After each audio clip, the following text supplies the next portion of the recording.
जय महादेव। शिव जी बताते हैं सावन मास में तुलसी में जल चढ़ाने से कौन सा फल मिलता है। जय श्री कृष्णा, राधे राधे, हर हर महादेव। आप सभी को श्रावण मास की हार्दिक शुभकामनाएं।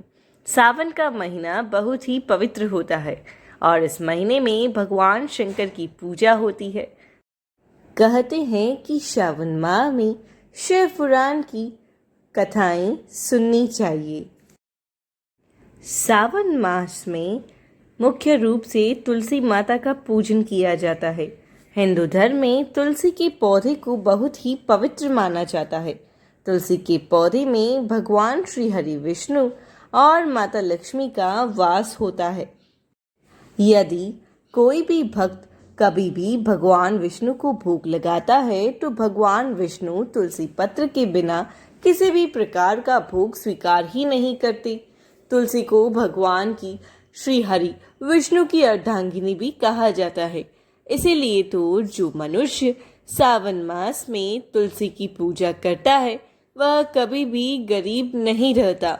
जो भी मनुष्य रोज तुलसी माता को जल देता है वह उसकी कभी दुर्गति नहीं होती। ऐसा मनुष्य घोर पाप करने के बाद भी नरक में नहीं जाता। आज हम एक कथा के माध्यम से जानेंगे कि श्रावण माह में तुलसी को जल देने से कौन सा फल मिलता है।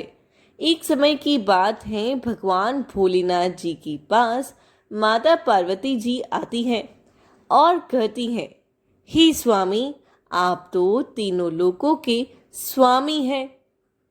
फिर आपने समुद्र मंथन के समय समस्त संसार के मनुष्य को विष से बचाने के लिए उस विष को क्यों पिया था? आप तो देवों के देव महादेव हैं, परंतु आप फिर भी इस तुलसी के पौधे की पूजा क्यों करते हैं? इसे नित्य जल क्यों चढ़ाते हैं? मैं इस पौधे को जल चढ़ाने का महत्व जानना चाहती हूँ।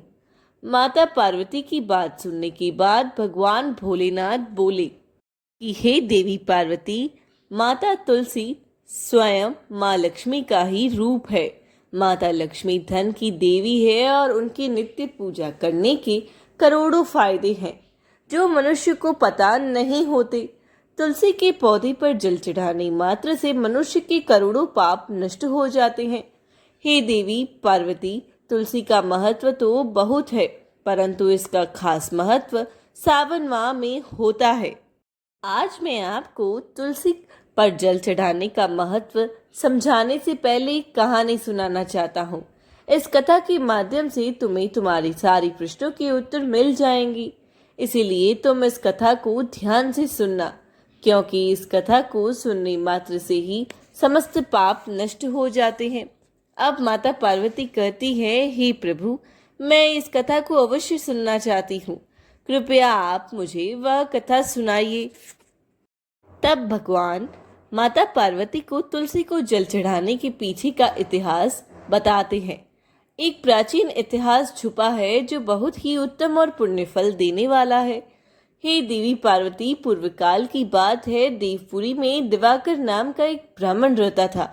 वह जन्म से तो ब्राह्मण था, किंतु वह कर्म से भ्रष्ट और कपटी बुद्धि वाला था। वह कंबल तथा चमड़ा आदि बेचकर धन कमाता था और सभी को झूठ बोलता था। उस ब्राह्मण का मन हमेशा बुरे काम करने में लगा रहता था। वह सभी के यहाँ चोरी करता था। उसे वेश्यागमन और जुए की बुरी आदत थी। उसने अपने जीवन में कभी पुण्य के काम नहीं किए थे। वह सिर्फ कहने का ब्राह्मण था। उसने कभी भी शास्त्रों का अध्ययन नहीं किया और न ही पूजा पाठ किया। सदैव अपना मन दूसरों के धन को पाने के लिए लगाए रखता था। दूसरों की स्त्रियों को देखते ही उसकी लार टपकती थी। वह दिन में जो भी धन कमाता था वह रात्रि में वेश्याओं के साथ रात बिताकर उनके साथ गमन में समाप्त कर देता था। इस प्रकार से वह अत्यंत पापी दिवाकर ब्राह्मण अपना जीवन केवल पाप के कार्यों में व्यतीत करता था। वह इतना कपटी था कि उसने अपने मुख से कभी भगवान श्री हरि विष्णु का नाम भी नहीं लिया था और ना ही उन्होंने कभी देवी देवताओं का पूजन किया था। अब आगे भगवान भोलेनाथ कहते हैं कि हे देवी पार्वती, इस प्रकार से पाप करते हुए उस दिवाकर ब्राह्मण को अनेक वर्ष बीत गए। फिर वह एक दिन दिवाकर ब्राह्मण खरीदी और बिक्री करने के लिए अरुणाचल नगरी पहुंच जाता है।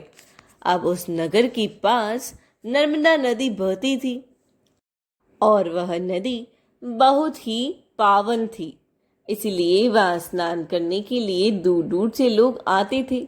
जब वह दिवाकर ब्राह्मण वहां पहुंचता तो उसने देखा कि वहां कई सारे ब्राह्मण आए हैं। वह उसी नदी के किनारे एक आश्रम में ठहरता है और वहां देखता है कि आश्रम में अनेक विद्वान ब्राह्मण हैं जो पुराणों का पठन और भगवान विष्णु की स्तुति करने में मग्न है। अब वह पाखंडी ब्राह्मण भी ढोंग करता है, उनके साथ रुक जाता है। जब वह विद्वान ब्राह्मणों के साथ रुकता है तो उसे भगवान श्री हरि विष्णु का नाम सुनने का अवसर मिलता है। अब वह वहां पर कुछ दिन रुक जाता है। जब वह रुकता है तो उसने देखा वहां आए लोगों ने गायों का पूजन करके ब्राह्मणों को भोजन कराया। उस पापी ब्राह्मण ने भी उन सभी के साथ बैठकर भोजन किया और भगवान का नाम स्मरण किया, प्रसाद ग्रहण किया। अब वहीं पर उस आश्रम में एक तुलसी का पौधा था। सबको देखकर वह पाखंडी ब्राह्मण भी जाने अनजाने में उस तुलसी के पौधे में जल डालने जाने लगा। वह श्रद्धा भाव से नहीं चाहता था, उसके मन में कोई विचार नहीं था कि वह क्या कर रहा है। वह रोज सुबह उठकर एक पात्र में पानी लेकर तुलसी के पौधे में डालता था। ऐसा करते करते 1 महीना बीत चुका था। अब उस पाखंडी ब्राह्मण ने जो भी कार्य किए थे वह सावन में किए गए थे।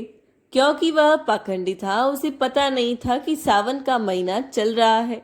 आगे भगवान शिव कहते हैं कि हे देवी, एक दिन की बात है जब वह ब्राह्मण आश्रम में सोया हुआ था तो उस स्थान पर एक सर्प आ गया और जब वह सो रहा था तो उस सर्प ने उसे नींद में ही काट लिया और उस पापी ब्राह्मण की नींद में ही मृत्यु हो गई। सुबह जब अन्य ब्राह्मणों ने उसे बेहोश अवस्था में देखा तो उन्होंने उसके मुख में तुलसी पत्र और तुलसी का जल डाल दिया, परंतु उसे होश नहीं आया। फिर सभी ब्राह्मणों को पता चला कि उसकी मृत्यु हो गई है।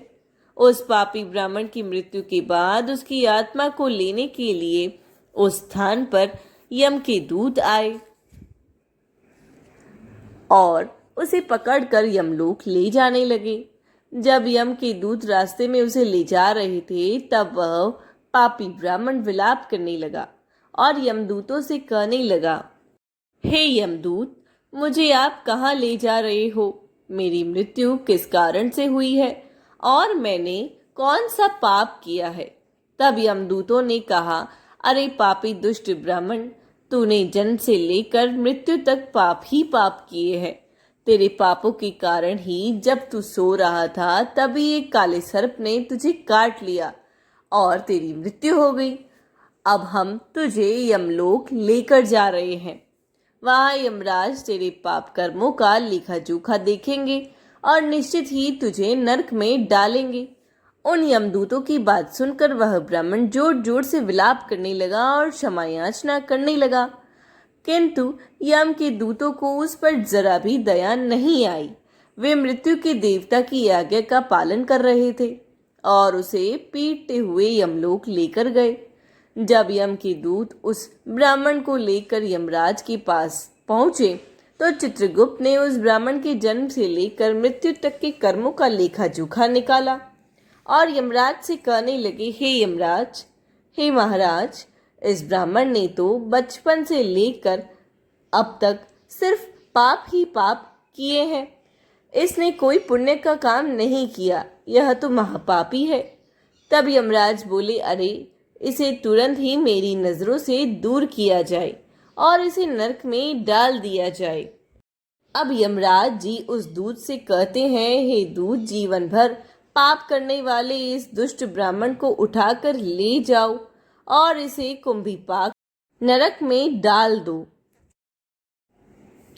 यमदूत यमराज के आदेशों का पालन करते हुए उस पापी ब्राह्मण को लेकर चले गए और उसे बड़े बड़े मुदर से पीटने लगे। उसका मस्तक टूट गया और वे उसे कुंभीपाक नामक नरक में ले गए। यह भयंकर नरक में उबलते हुए तेल के बड़े बड़े घड़े थे, जिसके नीचे भयंकर अग्नि धधक रही थी। यमराज के आदेशों का पालन करते हुए उन यमदूतों ने उस ब्राह्मण को उस उबलते हुए तेल के बड़े बड़े घड़े थे, जिसके नीचे भयंकर अग्नि धधक रही थी। यमराज के आदेशों का पालन करते हुए उन यमदूतों ने उस ब्राह्मण को उस उबलते हुए तेल के घड़े में डाल दिया। अब भगवान भोलेनाथ कहते हैं कि हे देवी पार्वती, लेकिन जैसे ही वह ब्राह्मण उस उबलते हुए तेल के घड़े में गिरा, वह तेल तुरंत ही एकदम से ठंडा पड़ गया। इस विचित्र घटना को देखकर यम के दूत को बड़ा आश्चर्य हुआ। उसने सोचा, अरे ऐसा पहले कभी नहीं हुआ, परंतु आज इस ब्राह्मण को इसमें डालने पर यह ठंडा कैसे हो गया। उसने कितने ही पापियों को उस तेल के घड़े में डाला था, वे सभी उसे उबलते हुए तेल में गिरकर छटपटाने लगते थे। लेकिन जैसे ही वह ब्राह्मण उस तेल में गिरा, तब वह तेल अचानक से शांत और शीतल हो गया। इस आश्चर्यजनक घटना को देखते ही वह यमदूत तीव्र गति से दौड़ता हुआ सीधा यमराज जी के पास गया। तब यमराज से पूछा, हे दूत, क्या बात है? आखिर तुम इतनी तीव्र गति से क्यों आ रहे हो? फिर वह दूत कहता है, हे यमराज, आपने जिस ब्राह्मण को कुंभीपाक नरक में डालने के लिए कहा था, इसमें हमने वैसा ही किया, और जैसे ही हमने उसे कुंभीपाक नरक में डाला, तब नरक की अग्नि बुझ गई और वह उबलता हुआ तेल भी बिल्कुल ठंडा पड़ गया। अब यमराज जी कहते हैं, हे दूत, यह तो बड़ी ही विचित्र घटना है, ऐसा तो पहले कभी भी नहीं हुआ। अब यमराज भी अपने मन में विचार कर रहे होते हैं, तभी उस स्थान पर देवर्षि नारद जी पधारते हैं। देवर्षि नारद को देखकर यमराज अत्यंत प्रसन्न होते हैं और उन्हें प्रणाम करके उनका स्वागत करते हैं। फिर यमराज नारद जी से पूछते हैं, हे देवर्षि, आप उचित समय पर आए हैं। हमने आज एक अत्यंत पापी ब्राह्मण को कुंभीपाक नरक में डाला है, किंतु उसके गिरते ही नरक की अग्नि ठंडी पड़ गई। यमराज जी की बात सुनकर देवर्षि नारद जी यमराज जी से कहने लगे, हे धर्मराज, आपने जिस ब्राह्मण को कुंभीपाक नरक में डाला है, वह नरक में डालने योग्य नहीं है, क्योंकि इस ब्राह्मण के द्वारा अनजाने में ही एक ऐसा कर्म हो गया है जो नरक का नाश करने वाला है। जो मनुष्य पुण्य करने वाले लोगों के साथ रहता है, उसे अनेक पुण्य का भाग्यफल मिल जाता है। और यह ब्राह्मण तो 1 महीने तक भगवान विष्णु के भक्तों के साथ रह चुका है। इस ब्राह्मण ने एक आश्रम में रहते हुए सावन माह में नित्य तुलसी को जल अर्पण किया है, इसीलिए यह बहुत बड़ा पुण्यवान बन गया है।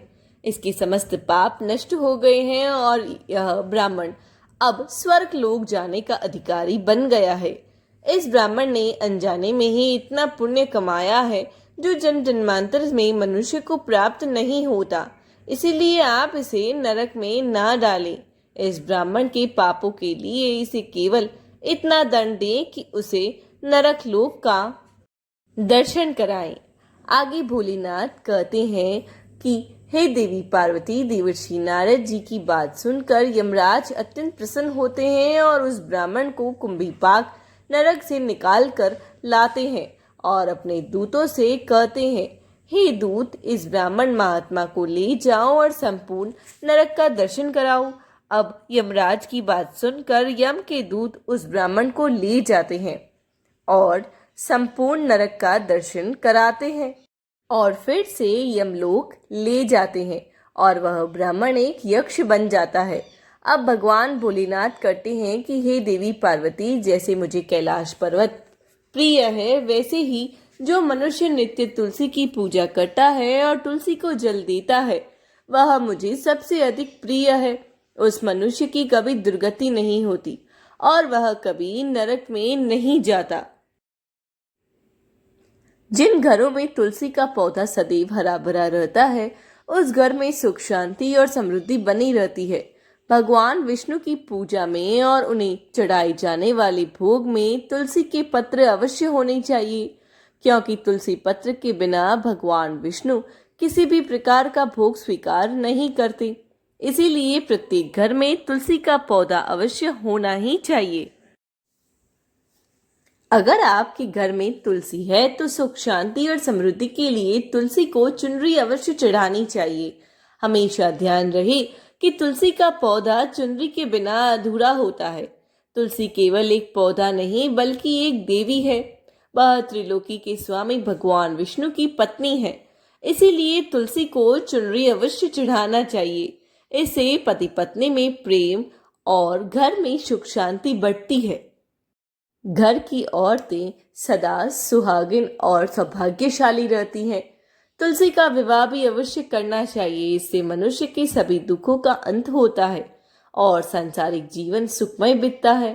तुलसी के पौधे के पास अपने मुख में कभी भी कोई अपशब्द नहीं बोले। तुलसी के पास भूल से भी जूते चप्पल अथवा झाड़ू पोछा नहीं रखना चाहिए। ऐसे किए जाने वाले कार्यों को शास्त्रों में पाप माना गया है। जहाँ पर तुलसी का पौधा होता है, उस स्थान के आसपास आपको भूलकर भी थूकना नहीं चाहिए।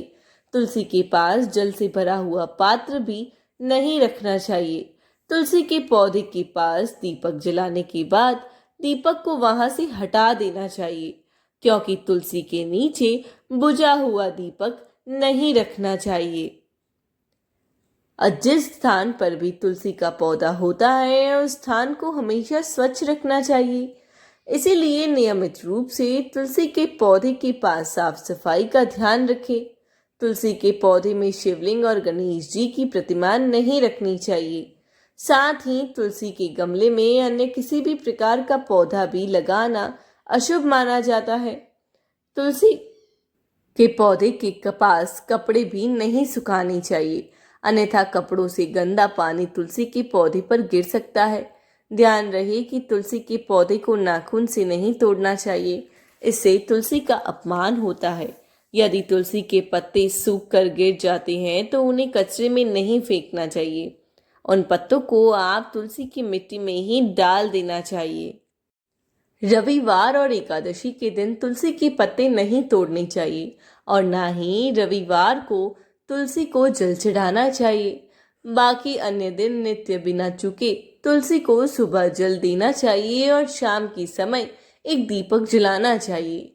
अक्सर महिलाएं स्नान के बाद अपने बाल खुले रखकर ही तुलसी को जल देती हैं। ऐसा करना भी पाप माना जाता है। महिलाओं को इस बात का ध्यान रखना चाहिए कि वह तुलसी की पूजा अपने बाल खोल कर नहीं बल्कि बाल बांध कर माथे में सिंदूर लगाकर तुलसी को जल चढ़ाएं। इससे उस स्त्री को तुलसी का आशीर्वाद प्राप्त होता है। घर में तुलसी का पौधा लगाते समय ध्यान रहे कि इसके लिए गंदी मिट्टी का उपयोग नहीं करना चाहिए। तुलसी के पौधे के लिए शमशान की अथवा गंदगी वाले स्थान की मिट्टी नहीं होनी चाहिए। इससे माँ तुलसी रूठ जाती है और सूखने लगती है। तुलसी का पौधा कभी गंदे स्थान पर नहीं लगाना चाहिए, जैसे नाली अथवा बाथरूम के पास। इन स्थानों पर तुलसी का पौधा कभी नहीं लगाना चाहिए, अन्यथा गंदा पानी तुलसी के पौधे में गिर सकता है, जो प्रत्येक मनुष्य के लिए बहुत ही अशुभ माना गया है। घर में तुलसी का पौधा कभी सूखना नहीं चाहिए। शास्त्रों में ऐसी मान्यता है कि तुलसी के पौधे के सूखने से अकाल मृत्यु की सूचना प्राप्त होती है। घर में तुलसी का पौधा सूख जाए तो घर की सुख समृद्धि खत्म हो जाती है। सूखी हुई तुलसी में माता लक्ष्मी का वास नहीं होता। शास्त्रों के अनुसार मासिक धर्म के दौरान महिलाओं को तुलसी के पौधे में पानी नहीं देना चाहिए और तुलसी को स्पर्श भी नहीं करना चाहिए। यह उन महिलाओं के लिए वर्जित है। तुलसी को बिना स्नान किए जल नहीं देना चाहिए और पैरों में चप्पल आदि पहन कर भी तुलसी को जल नहीं देना चाहिए। तुलसी को जल देते समय ध्यान रहे कि वह जल आपके पैरों पर ना पड़े। इससे तुलसी माता का अपमान होता है। मित्रों, भगवान भोलेनाथ कहते हैं कि तुलसी पर कभी जूठा पानी नहीं चढ़ाना चाहिए, इससे तुलसी माता रूठ जाती है। नित्य तुलसी के दर्शन से मनुष्य को स्वर्ग की प्राप्ति होती है। तुलसी पत्र के सेवन से उसके सभी पाप नष्ट हो जाते हैं। तुलसी का पौधा हमेशा ही घर के सामने लगाना चाहिए। इसे पूर्व अथवा उत्तर दिशा में लगाने से सबको शुभ संकेत प्राप्त होते हैं। तुलसी के पास मरुस्थलीय पौधे रखना बेहद अशुभ माना जाता है। ऐसे पौधे से नकारात्मक ऊर्जा निकलती है। शास्त्रों में कहा गया है, जिन पौधों में हरी भरी कलियां की उत्पत्ति नहीं होती, उनके स्थान पर कांटे निकलते हैं। तो ऐसे पौधों को तुलसी के पास कभी रखना ही नहीं चाहिए। शास्त्रों में केले के पौधे का विशेष महत्व बताया गया है। अगर तुलसी के पौधे के पास केले का पेड़ लगा देते हैं तो इसका कई गुना अधिक लाभ प्राप्त होता है। केले के पेड़ में भगवान विष्णु का वास होता है। इसे तुलसी के पास लगाने से घर में सुख समृद्धि आती है। तुलसी के पौधे में शालिग्राम अवश्य रखना चाहिए। तुलसी के गमले में शालिग्राम रखने से तुलसी का और भी अधिक शुभ प्रभाव देखने को मिलेगा। शालिग्राम भगवान विष्णु का निराकार रूप माना जाता है। यह काले रंग का पत्थर होता है, जिसे विलक्षण और मूल्यवान माना गया है। इसे अगर तुलसी के गमले में रखेंगे तो आपके घर में संपूर्ण नकारात्मक ऊर्जा नष्ट हो जाएगी। घर में केवल एक ही शालिग्राम की पूजा करनी चाहिए। पुराणों में कहा गया है कि भगवान विष्णु की मूर्ति से बढ़कर शालिग्राम का पूजन करना ज्यादा उत्तम होता है। शालिग्राम को चंदन लगाकर उस पर एक तुलसी का पत्ता रखना चाहिए। प्रतिदिन शालिग्राम का पंचामृत से स्नान कराना चाहिए। ऐसा करने से सभी जन्मों के पाप नष्ट हो जाते हैं। शालिग्राम सकारात्मकता और सात्विकता का प्रतीक होता है। अब भगवान भोलेनाथ कहते हैं कि हे देवी पार्वती, जो भी मनुष्य मेरे द्वारा बताई गई इन बातों पर अमल करता है, वह निश्चय ही बहुत जल्द सुखी और करोड़पति बन जाता है। तब माता पार्वती कहती हैं, हे नाथ, आपका मुझे इस कथा का श्रवण कराने के लिए धन्यवाद। तो दोस्तों, इस प्रकार भगवान भोलेनाथ ने देवी पार्वती को तुलसी के पौधे को जल देने का महत्व बताया है। और घर में जो भी मनुष्य भगवान भोलेनाथ के द्वारा बताई गई इन बातों पर चलता है तो अवश्य ही उसे पुण्य की प्राप्ति होती है और काल भी उसका कुछ नहीं बिगाड़ सकता। आपको हमारे द्वारा सुनाई गई कथा कैसी लगी, इसे कमेंट बॉक्स में करके अवश्य बताना। साथ ही साथ आप सभी से विनम्र निवेदन है कि आप सभी लोग इस चैनल को अवश्य ही सब्सक्राइब करें। ऐसी ही वीडियो देखने के लिए मिलते हैं अगली कथा में। तब तक के लिए जय श्री कृष्ण, राधे राधे।